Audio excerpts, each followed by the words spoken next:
had no place to call home and was filth on the street.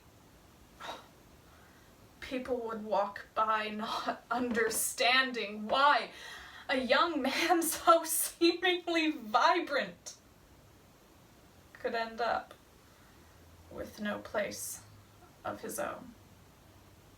Well, actually, I was standing out front and a cab pulls up and does a U-turn and drops a woman in a nightgown off, middle of the road. And well, she starts wandering this way, so I called the cops and I sent a staff member out to rescue the woman. We caught that all on tape off our video cameras, and that played all over the world. And it was the first time that it had been documented that hospitals were actually dropping off patients at our shelter. I mean, can you believe that?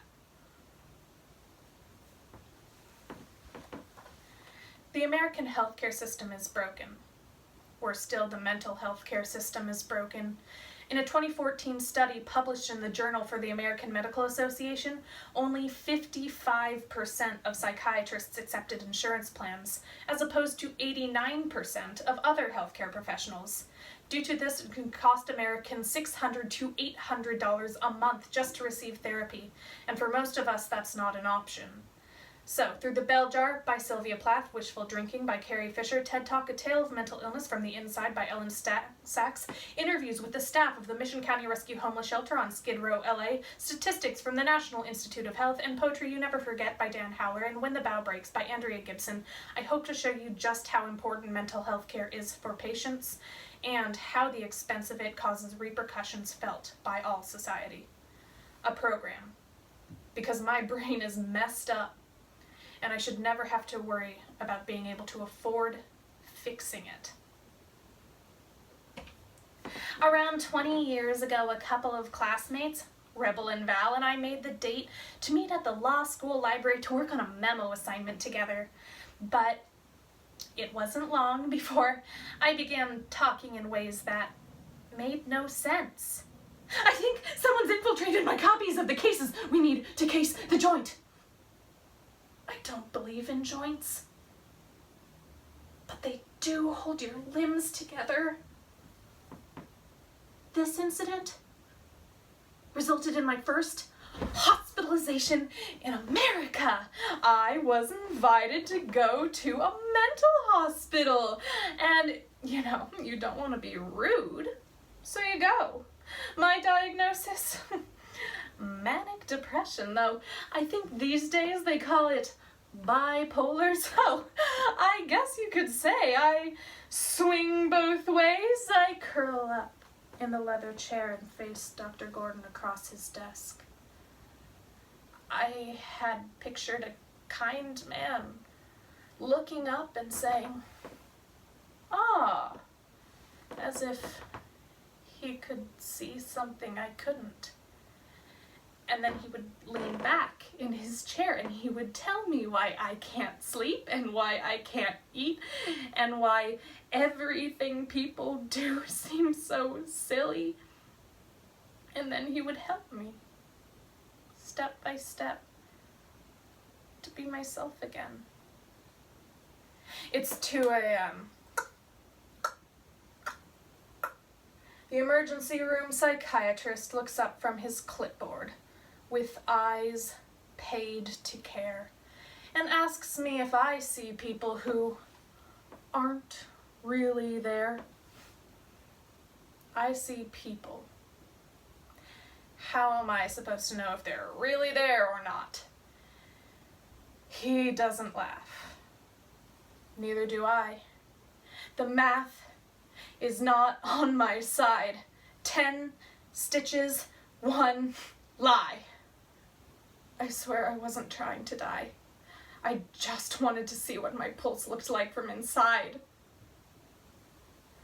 Having received word from an early age that the rest of my life was going to be difficult, I started seeing a shrink at the age of 15. The first guy was a psychologist, not a psychiatrist. You see, A psychiatrist is a medical doctor along with all the psycho stuff, so they're better trained to diagnose mental illness and, oh, so much more importantly, prescribe medication for it.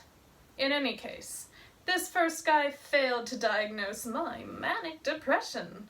Dr. Gordon reached for the hand that hung at my right side and shook it. See you next week, then? I could see my mother's face peering up at me as I left. Well, what did he say? He says he'll see me next week. My mother sighs. Dr. Gordon costs $250 an hour. Depression treatment, $6,990 for 8 days. And bipolar disorder treatment, $7,953 for 9 days. And schizophrenia treatment, $8,990 for 11 days. So, once at the hospital, someone I'll just call the doctor and his whole team of goons swoops down and slams me down onto a metal bed. They strap my legs and my arms to the bed with thick leather straps. And then a sound comes out of my throat that I'd never heard before. Half scream, half moan, barely human, and pure terror.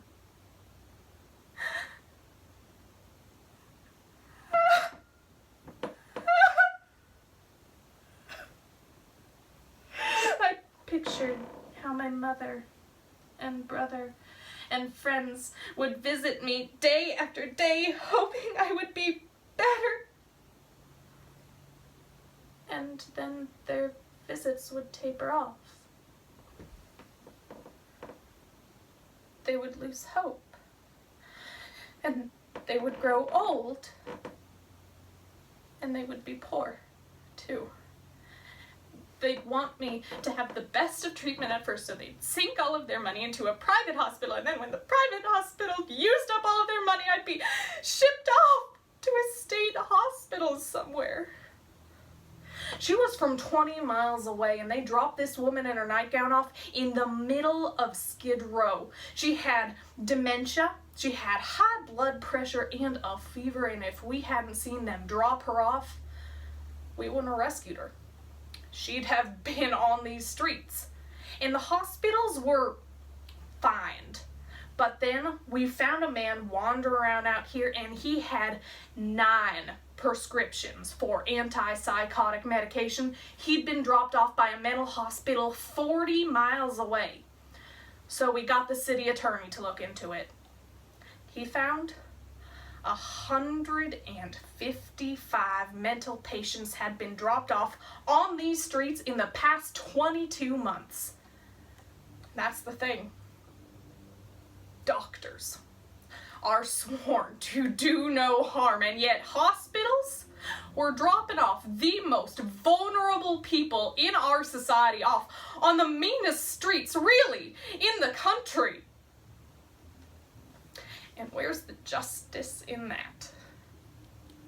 Everything about schizophrenia says that I shouldn't be here, but I am. And I am, I think, for a simple reason. I have had excellent treatment. 4 to 5 day a week psychoanalytic psychotherapy for decades and continuing. And excellent psychopharmacology. Without either of these things, I could have easily ended up on the streets myself.